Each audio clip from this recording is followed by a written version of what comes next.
Good morning and welcome to the new episode of Dr. Lamba's Awakening Call. Nobody can deny that India needs exponential growth despite the fact that it's growing at a reasonably rapid speed. But then, it's not only the growth which matters, it's the sustainability which matters. And you need reforms. The process of reforms, especially economic reform, started in 1991. And Modi has, somehow or the other, despite the roadblocks, been able to come up with excellent ideas. But the recent decision of Modi government yesterday in letting the laws, which was very reformatory and would have enabled not only increase the income of the farmers but also diversify farming to address attendant benefits of water depletion and others, was withdrawn. So questions arise: what promise Prime Minister Modi will break next, as is evident from the U-turn? Despite the fact that this was required, this was something which could not be avoided without causing bloodshed. But the U-turn it is. And those three farm laws, having been withdrawn, send signals. The signals may be possibly justified or not. But do raise a question whether the reform momentum is hitting roadblock, and those roadblocks are basically politically generated roadblocks. Modi has withdrawn the three bills, the contentious three bills. The farmers are still not vacating the protest side, and they press on with other demands as a law on the MSP. I just published today an article that the real cost of the MSP, the way the farmers want it, is so humongous, so terrible that it can destroy the economy, not only of the country, but in fact wipe out the poor farmers. And notwithstanding the government's backtracking, the three farm laws did represent much needed reforms for the agriculture sector. It's clear that the Indian agriculture in its present form is unsustainable and has adverse implications at two levels. One is economy, the other is environment. And the formulas try to address some of these very vexatious issues by encouraging diversification and opening up produce trade. Now, they were well intentioned, but as I usually say, way to the hell is paved with good intentions. These laws fail to convince farmers with stakes in the current system. Maybe government is at fault because it failed to hold wide-ranging consultation with the farmers. The latter were then rammed through the parliament last year, portraying the government as arrogant. Although that has been a process followed in India for over 70 years. The bills are rammed through. But this time, the attack by the political parties, by the leftists, by the media, all combined together, did generate an atmosphere where people thought, well, this government is arrogant. In fact, the government withdrew these laws today, rather yesterday, and there was no discussion. It was done in the matter of minutes, not even of hours. But there is no denying that the reforms are desperately needed.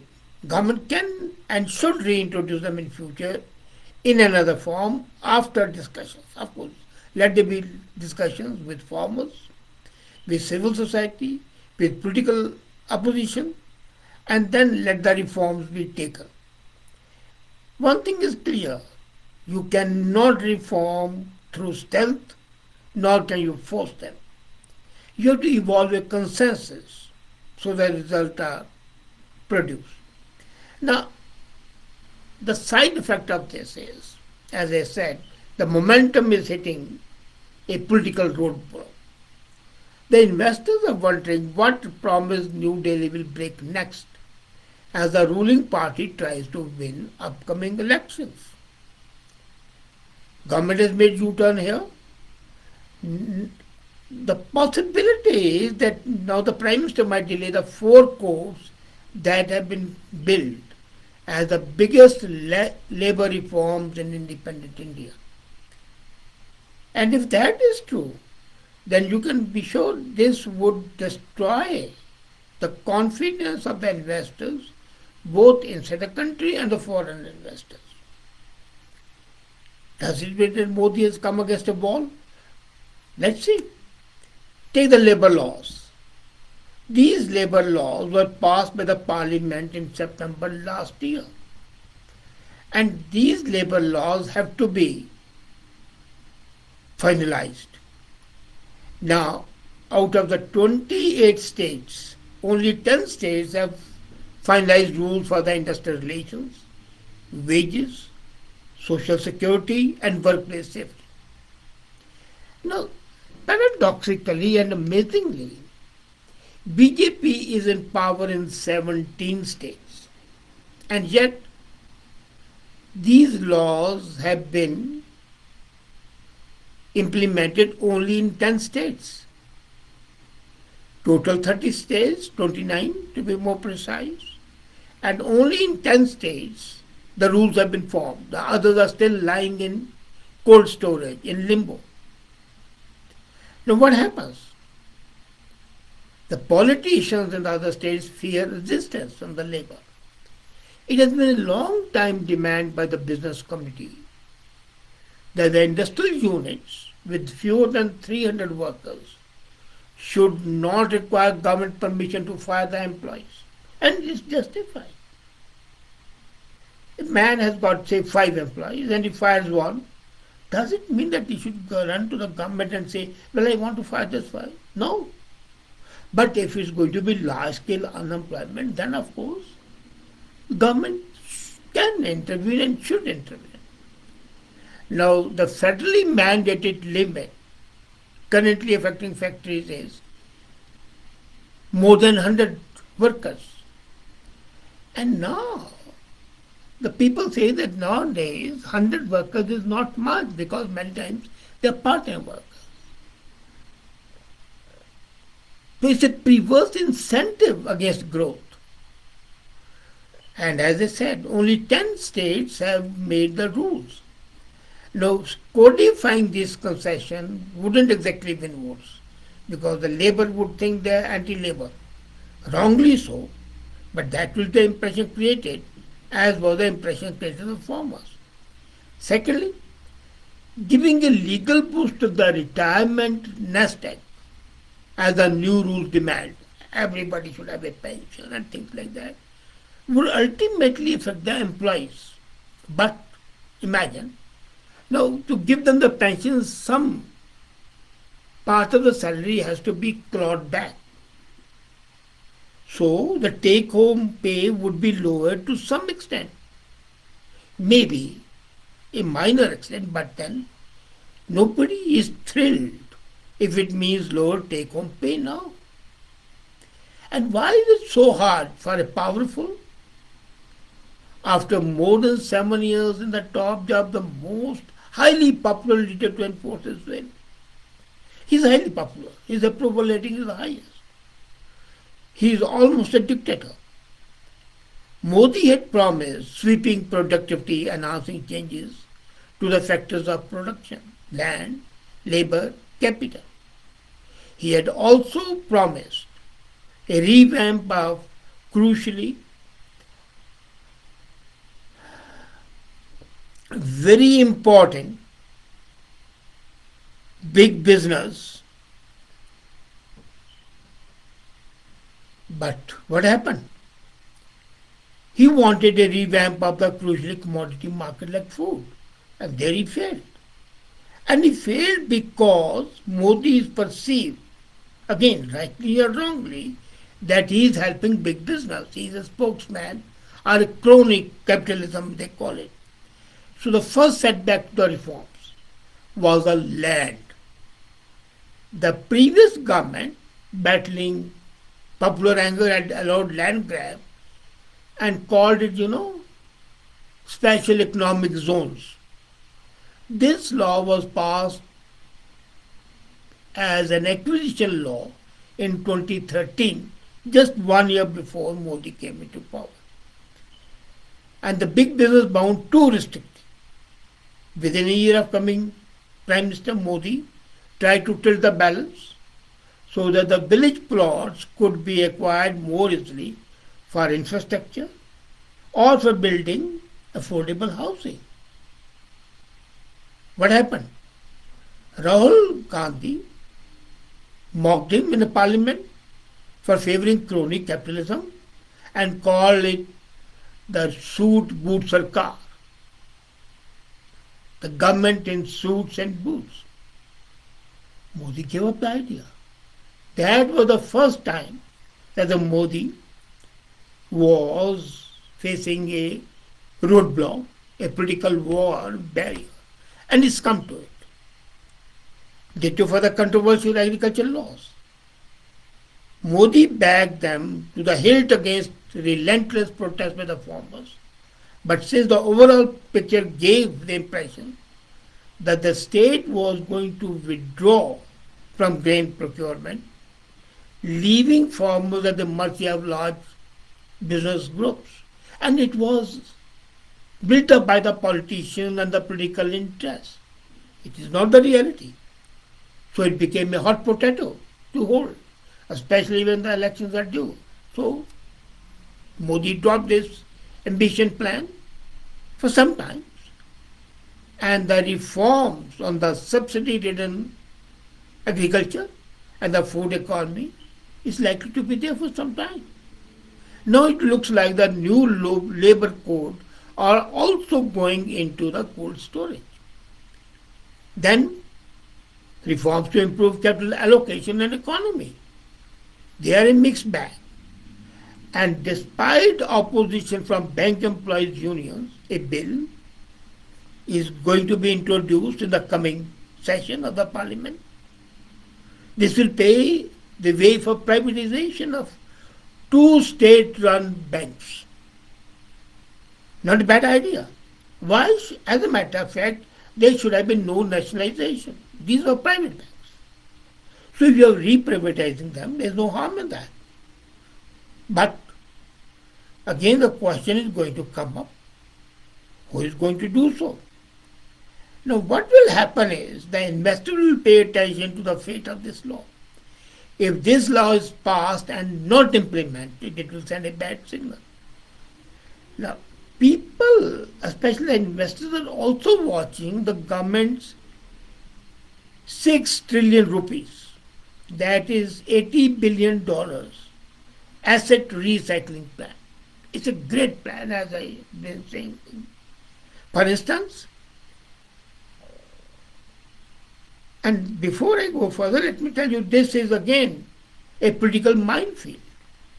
People are going to say he's selling, which is not. It is a build, own, operate. So operations are only being given. The ownership is still with the government.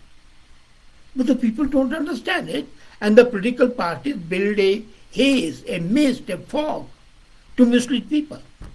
Now what happens? The aggressive plan to privatize the management of railway stations. Manage, again, not own. There's a difference. So the management will be given and the government will be charging real royalty. It's like a franchise. The ownership is still with them. So what is going to happen? The extra money people may have to shell out for improved railway services could become a very sensitive issue. And it would have bear the burden of higher consumption taxes. Now, if you want better service, you have got to pay for it. But that would not be understood. So if business groups like Ambani and Adani, which are supposed to be very close to Modi, they charge those additional user fees, the opposition parties will again get fresh ammunition to attack the Prime Minister. And now, the closer India gets to 2024 general elections, government will want to step out of the shadow of the big business. It should. And more his opponents will try to keep it there. So it's a tussle. Modi has to implement the laws without appearing to favor any group. Is that possible? What happens in the process is there's a significant chunks of Modi's economic agenda could get delayed or even scrapped. The reversal of the farm laws, the possible stalling of the labor laws.